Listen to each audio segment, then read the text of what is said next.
बिस्मिल्लाहिर्रहमानिर्रहीम। अस्सलाम वालेकुम डियर स्टूडेंट्स।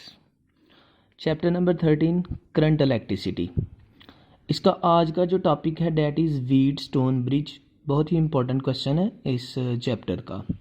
तो व्हीटस्टोन ब्रिज को हम लोग कुछ पार्ट्स में डिवाइड करेंगे, जैसे कि व्हीटस्टोन ब्रिज एक डिवाइस है, एक इलेक्ट्रिकल सर्किट है, एक इलेक्ट्रिकल डिवाइस है।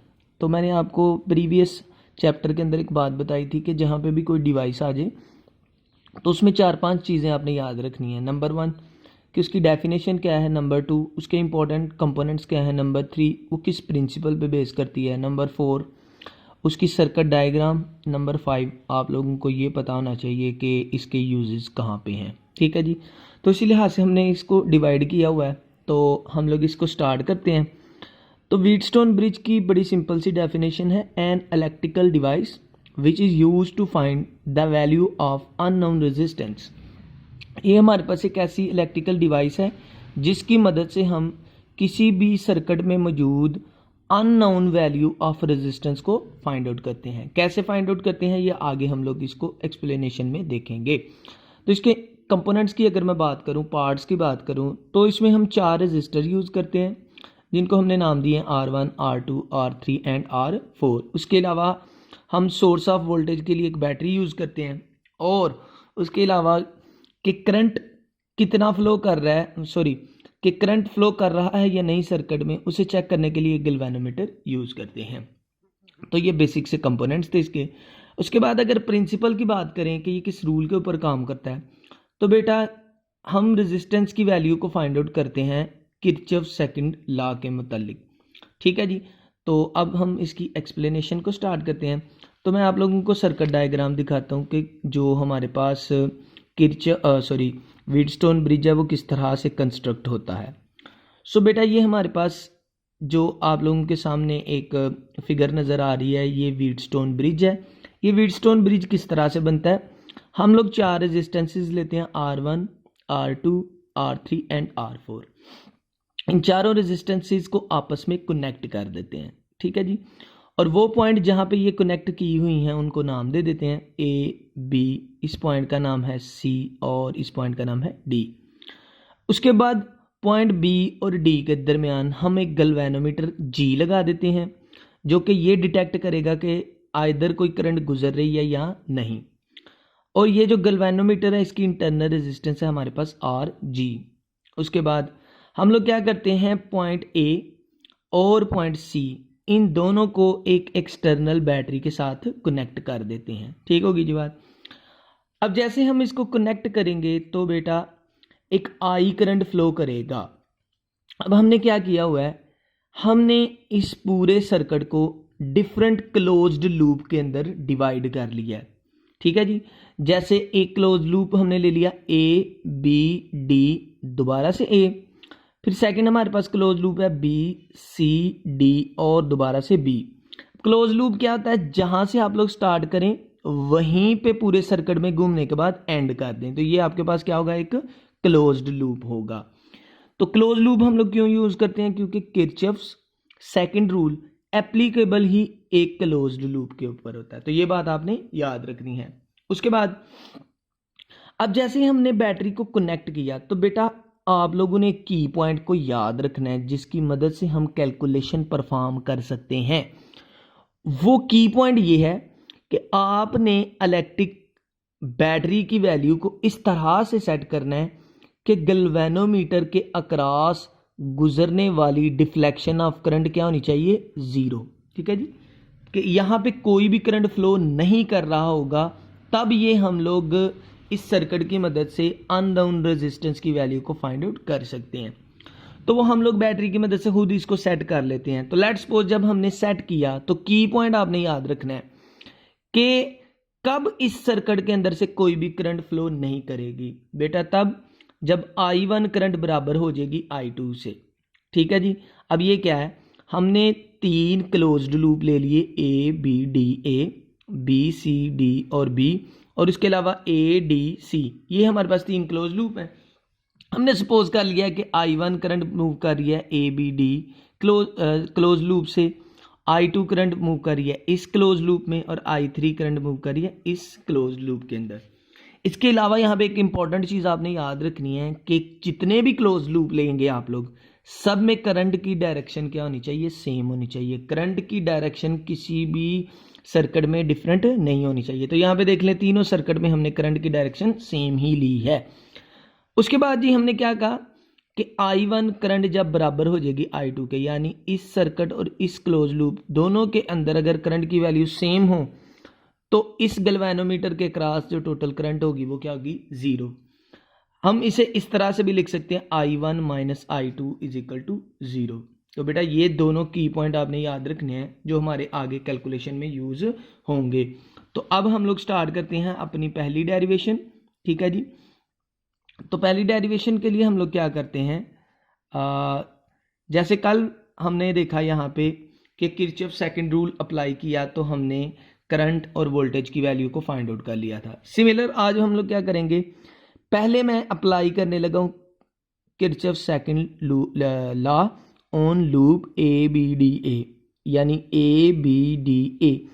इस सर्किट के ऊपर जो है वो मैं अप्लाई करने लगा हूँ अब किरचॉफ सेकंड लॉ। तो जब मैं किरचॉफ सेकंड लॉ अप्लाई करूँगा तो देखें, कल वाली आपने डेरिवेशन याद रखनी है, कहीं से भी आप स्टार्ट कर लें, A से B से D से, कहीं से भी स्टार्ट करेंगे, इसमें कोई भी फर्क नहीं आएगा।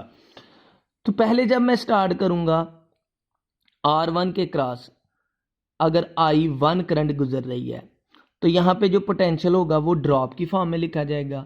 तो ड्रॉप को किस तरह से लिखते हैं, माइनस I1 R1। ये जो कल हमने लिखा था कि रेजिस्टर के अंदर से जैसे ही करंट फ्लो कर रही हो तो उसे हम लोग किस तरह से लिखते हैं, minus I1 R1।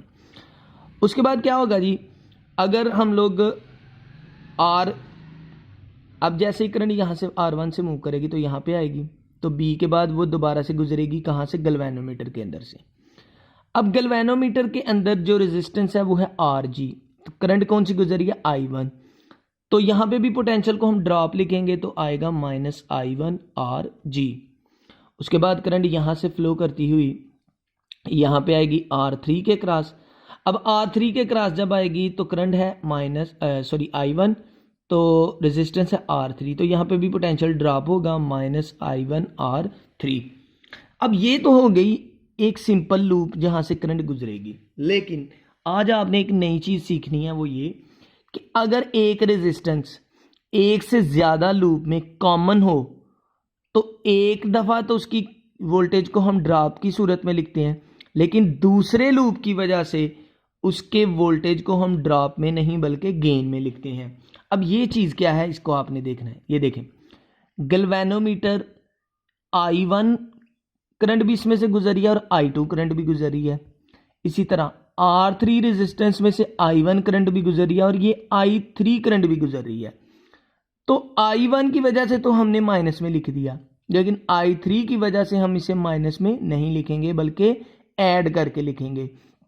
Similar I1 की वजह से हमने RG की वैल्यू को तो माइनस लिख लिया, लेकिन I2 की वजह से हम इसे माइनस में नहीं बल्कि प्लस में लिखेंगे। ये एक इंपॉर्टेंट पॉइंट था यहाँ पे। तो देखें, अब RG के अंदर से I2 भी करंट गुजर रही है क्योंकि ये RG दोनों लूप के अंदर कॉमन है। तो इस केस में I2 की वजह से हम पोटेंशियल ड्रॉप नहीं बल्कि गेन में लिखेंगे, तो आ जाएगा plus I2 into RG। Similar I3 भी R3 के अंदर से गुजर रही है, तो यहाँ पे भी हम इसे ऐड करके लिखेंगे plus I3 R3 is equal to 0। तो यही था हमारे पास किरचॉफ सेकंड रूल के तमाम पोटेंशियल डिफरेंसेस का सम किसके इक्वल होता है, 0 के। अब बेटा अब यहाँ से कुछ डेरिवेशन को कर लेते हैं, जैसे RG दोनों में मौजूद है, इसी तरह R3 और R3 यहाँ दोनों में मौजूद है। तो हम लोग क्या करते हैं, यहाँ से RG को कॉमन ले लेते हैं और यहाँ से R3 को कॉमन ले लेते हैं। तो देन क्या होगा, minus I1 R1 as it is. RG और RG में से मैंने माइनस कॉमन लिया, अंदर क्या बचा, 1 I1। यहाँ से ये प्लस किस में कन्वर्ट हो जाएगा, माइनस में, और आ जाएगा I2 और साथ में आ जाएगा R टाइम G। ठीक होगी जी बात। सिमिलर यहाँ से भी मैंने माइनस कॉमन लिया और यहाँ से क्या हो गया, ये माइनस वाला प्लस में कन्वर्ट I1 और ये प्लस वाला माइनस में कन्वर्ट हो जाएगा I3 और साथ में क्या आ जाएगा R3, that should be equal to 0। अब बेटा नेक्स्ट स्टेप में देखें, -i1 R1 as it is आ गया। अब i1 माइनस i2 ये किसके इक्वल होता है, 0 के। तो i1 माइनस i2 की जगह जब मैं 0 लगाऊंगा तो ये टर्म सारी की सारी क्या आ जाएगी, 0, यानी ये टर्म हम खत्म कर देंगे। तो फाइनल क्या बचेगा, -i1 minus i3 into R3 is equal to 0। अब लास्ट स्टेप के ऊपर हम लोग क्या करते हैं कि -i1 R1 को इधर ही रहने दिया, ये माइनस है, ये दूसरी तरफ इक्वेशन में जाके प्लस हो जाएगा और बन जाएगा i1 minus i3 into R3। इसे कहते हैं क्वेश्चन नंबर 1। ये जी हमारे पास एक डेरिवेशन होगी। अब सेकंड डेरिवेशन आप लोगों ने करनी है, किस सर्किट के क्रॉस करनी है आपने सेकंड डेरिवेशन, वो इस तरह से है कि अब सेकंड हमारे पास क्लोज लूप है B C D और B। तो हम किरचॉफ सेकंड रूल को अप्लाई करते हैं B C D B close loop के ऊपर। तो यहाँ से भी अपनी मर्जी से आपने डायरेक्शन ऑफ करंट को सेट कर लेना है। तो लेट्स सपोज हम यहाँ से ही स्टार्ट करते हैं। तो जब करंट यहाँ से गुजरेगी, ठीक है जी, तो यहाँ पे पोटेंशियल ड्रॉप होगा, तो उसे लिखेंगे -i2 R2। उसके बाद करंट आ जाएगी R4 के क्रॉस, तो यहाँ पे लिखेंगे -i2 R4। उसके बाद करंट फ्लो करती हुई कहाँ पे आएगी, RG यानी गैल्वेनोमीटर के अंदर, तो इसे लिखेंगे -i2 RG।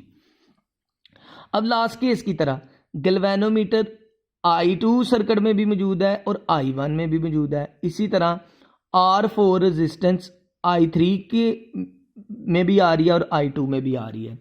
तो इसी तरह हमने अब RG को जो I1 की वजह से है माइनस में नहीं बल्कि प्लस में लिखेंगे, तो आ जाएगा +i1 RG। और सिमिलर R4 को जब I3 के लिए लिखेंगे तो इसे ऐड करके लिखेंगे +i3 R4 is equal to 0।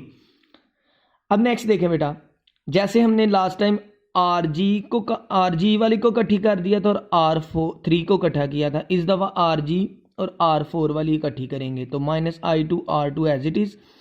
पहले हम R4 वाली देखते हैं, तो इसमें से मैंने माइनस लिया common, I2 as it is और ये वाला -i3 और दोनों में से R4 कॉमन।